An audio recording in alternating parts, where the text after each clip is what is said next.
एक व्यक्ति को इन्होंने कभी नेता नहीं माना है। अनिल विज ने यह भी कहा कि ये अलग अलग नेताओं को अलग अलग तरह से मानते हैं।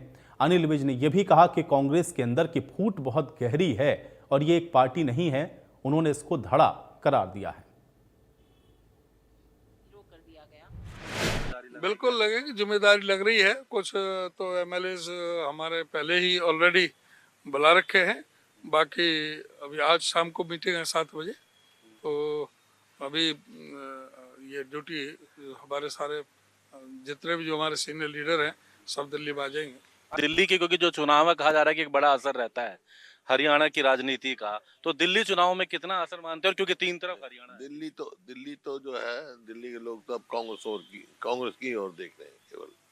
हरियाणा में 3 महीने हो गए, 3 महीने के पहले इनका मैनिफेस्टो उठा के देखो, बताओ एक भी कोई वादा पूरा किया इन्होंने? एक भी किया हो तो बताइए। 2 लाख पद खाली हैं, इतनी नौकरी देंगे। जो कौशल रोजगार निगम था उसमें से भी लोगों को निकाल रहे हैं, जब ये कहा था इनको सबको पक्का करेंगे हम। दिल्ली के इन चुनावों को फिर आप किस तरीके से देखते हैं? जो विधानसभा का चुनाव है, बस 5 तारीख को अगर हम बात करें तो मतदान भी होना है, तो दिल्ली के चुनाव इस वक्त किस तरह, क्योंकि हरियाणा और दिल्ली लगभग एक जैसा माना जाता है? नहीं, एक तरफ एक जैसा नहीं होता है, लेकिन अब की बार दिल्ली के लोग कांग्रेस को ही देख रहे, कांग्रेस की ओर ही देख रहे। भूमिका को लेकर देखिए, हरियाणा के जो वो नेता जिनका नाम ले रहे हैं वो खुद भी असमंजस में है कि उनका क्या होने वाला है अभी। वो बात अलग है कि हुड्डा साहब अभी कोठी नहीं खाली कर रहे, लेकिन उनको याद होना चाहिए कि अब, और इसी चीज से तो फिर से एक बार याद आ जाना चाहिए कि उनका भविष्य अब कुछ है नहीं, अंधकारमय है और उनके भविष्य में अब कुछ नहीं है। और कांग्रेस में ये देखा गया है कि वो एकदम से चढ़ाते हैं और एकदम से गिराते हैं। वो व्यक्ति जो कल तक सीएम की तरह प्रोजेक्ट किया जा रहा था, आज एकदम जीरो कर दिया गया। और इनके यहाँ सिर्फ जो स्टार कैंपेनर होते हैं, ये माँ और 2 बच्चे उनके, बस एक यही, हर जगह आप यही पाओगे। अब जब इलेक्शन बिल्कुल सामने आया है तो इनकी लिस्ट अब निकल रही है, जबकि बीजेपी ने आधे से ज्यादा रास्ता तय कर लिया है।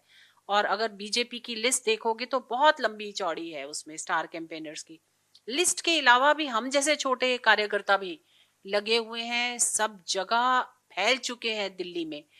और ये अभी कांग्रेस अब जागी है, तो इनको समझ आ जाना चाहिए कि दिल्ली में भी इनका वही हाल होने वाला है जो हरियाणा में हुआ था। देखिए, हरियाणा के जो वो नेता जिनका नाम ले रहे, इनकी सारी सच्चाइयां बाहर आ रही है, सामने आ रही। और कौन नेता क्या कर रहा है, किसके लिए कर रहा है, क्यों कर रहा है, किसके साथ है, ये कोई एक व्यक्ति को इन्होंने कभी नेता नहीं माना। और अलग अलग नेताओं को अलग अलग तरह से ये मानते हैं और इनके अंदर फूट बहुत गहरी है। और ये एक पार्टी नहीं है, भिन्न भिन्न धड़े हैं और इनकी आस्था भी अपने अपने धड़ों के प्रति है, न पार्टी के प्रति है, न पार्टी के नेतृत्व के प्रति है। दिल्ली के लोगों ने मन बना लिया है, मोदी जी के नेतृत्व में सरकार बननी तय है, ये दिल्ली के लोगों का मन है। क्योंकि मैं डीपली लोगों से मिल रहा हूं, जो सरकार वहां पर चली है वो झूठ की बुनियाद के ऊपर खड़ी हुई सरकार थी।